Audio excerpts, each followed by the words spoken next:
2024 के लोकसभा चुनाव को लेकर अब नीतीश कुमार काफी एक्टिव हो गए। दिल्ली डिप्लोमेसी की ओर निकलने वाले नीतीश कुमार को लेकर अब चर्चा ये तेज हो गई है कि 2024 के लोकसभा चुनाव में नरेंद्र मोदी के खिलाफ वो प्रधानमंत्री पद के उम्मीदवार हो सकते हैं।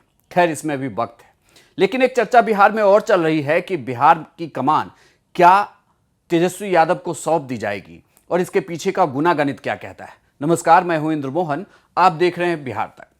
दरअसल ऐसा इसलिए कहा जा रहा है कि फिलहाल अगर आप महागठबंधन के आंकड़ों को देखें तो ये आंकड़े बताते हैं कि इसमें अगर जदयू बाहर भी हो जाए तो भी तेजस्वी यादव मुख्यमंत्री बन सकते हैं।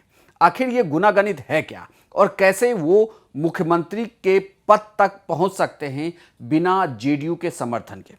इसके पीछे की खबरों की माने तो यह भी कहा जा रहा है कि जो दो सीटें खाली हुई है, गोपालगंज और मोकामा की सीटें, यहां पर होने वाले चुनाव पर सब कुछ डिपेंड करता है। हालांकि एक और सीट है जो अब खाली हो सकती है, उसे लेकर भी फैसला आ जाएगा तो उस सीट पर भी चुनाव होगा। लेकिन फिलहाल हम दो सीटों के ही गुनागणित को आपको समझाएंगे और यह बताने की कोशिश करेंगे कि बहुमत का आंकड़ा तेजस्वी कैसे पा सकते हैं बिहार में। आपको सबसे पहले बता दें कि बिहार में कुल सीट जो है वो 243 है। किसी भी सीट को, किसी भी पार्टी को बहुमत के लिए 122 का आंकड़ा चाहिए होता है। पिछली बार जब एनडीए की सरकार थी तो उस वक्त यह आंकड़े के बिल्कुल आसपास थे, लेकिन अब जब महागठबंधन की सरकार बनी है तो इसमें बहुमत बहुत ज्यादा है। लेकिन अभी भी महागठबंधन जो है वो बहुमत के करीब हो सकती है अगर आप इसमें से जेडीयू को हटा दें। अब आपको सीटों के नंबरों को देखना होगा। आरजेडी के पास फिलहाल 79 सीट है।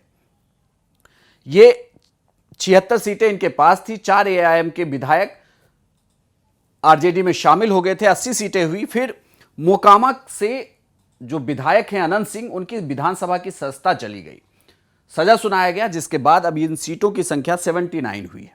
वहीं कांग्रेस 19 पर है। लेफ्ट के जो तमाम दल हैं उसको मिलाकर उन्हें 16 सीटें मिली थी। हमने भी समर्थन दिया है जिसमें 4 सीटें हैं।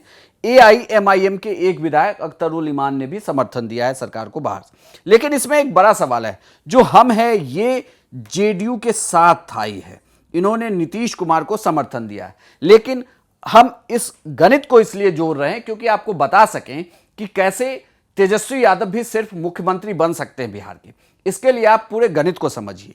इन नंबरों को अगर आप जोड़ेंगे तो यह आंकड़ा 119 का पहुंचता है। 119 सीटें सिर्फ महागठबंधन के अभी तक की स्थिति में है।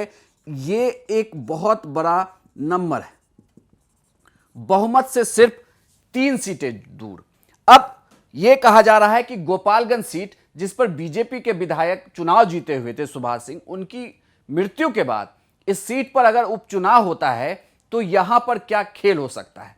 देखिए, जातीय जनगणना के अनुसार यह कहा जा रहा है कि उस सीट पर अब बीजेपी को मुश्किल हो सकती है।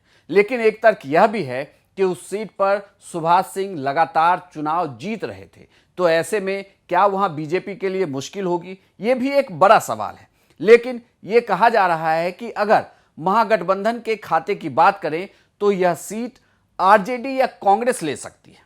अगर यहां पर, या यह भी कहा जा रहा है कि इन 2 सीटों में से एक सीट, मोकामा तो आरजेडी का कंफर्म है, तो गोपालगंज की सीट जेडीयू के खाते में जा सकती है। लेकिन वहां पर कांग्रेस भी दावेदार हो सकती है। तो यह देखना दिलचस्प होगा कि वहां यह सीटें बढ़ती किसकी है, जेडीयू की बढ़ती है या कांग्रेस के पास जाती है।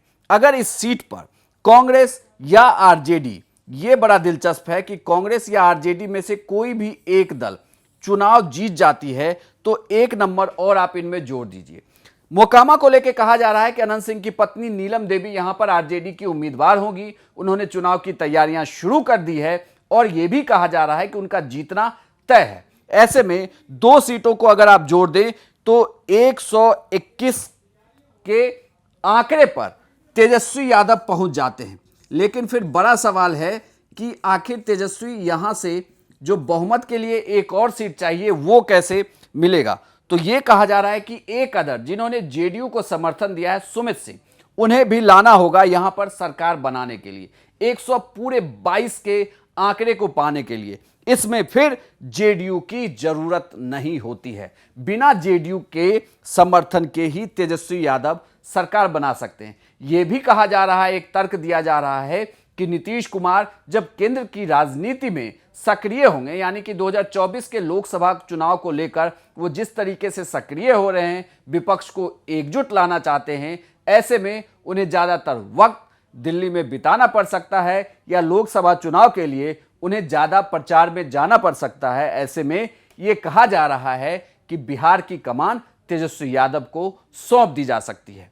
और दूसरा तर्क यह भी है, चूंकि जो आंकड़े हैं वो तेजस्वी यादव के पक्ष में चले जाएंगे, ऐसे में सिर्फ महागठबंधन ही अपने दम पर सरकार बना सकती है, तो फिर तेजस्वी यादव ही इसके मुख्यमंत्री के चेहरे भी होंगे। यानी कि 2 सीटों पर चुनाव और इन 2 सीटों के चुनाव परिणाम बिहार में सरकार का मुखिया बदल सकती है। नीतीश कुमार की जगह तेजस्वी यादव मुख्यमंत्री हो सकते हैं। लेकिन आपको यह भी बता दूं कि फिलहाल इन 2 सीटों पर उपचुनाव को लेकर किसी भी तरीके का फैसला नहीं आया है। यह तय नहीं हुआ है कि यहां पर चुनाव कब होंगे। यह कहा जा रहा है कि जब दूसरे राज्यों में विधानसभा के चुनाव होंगे, उनके साथ यहां पर भी चुनाव करवाए जा सकते हैं। तो थोड़ा सा इंतजार करना होगा। लेकिन राजनीतिक हलकों में यह चर्चा जबरदस्त है कि इन 2 सीटों की गणित जो है वो बिहार में मुख्यमंत्री का चेहरा बदल देगी।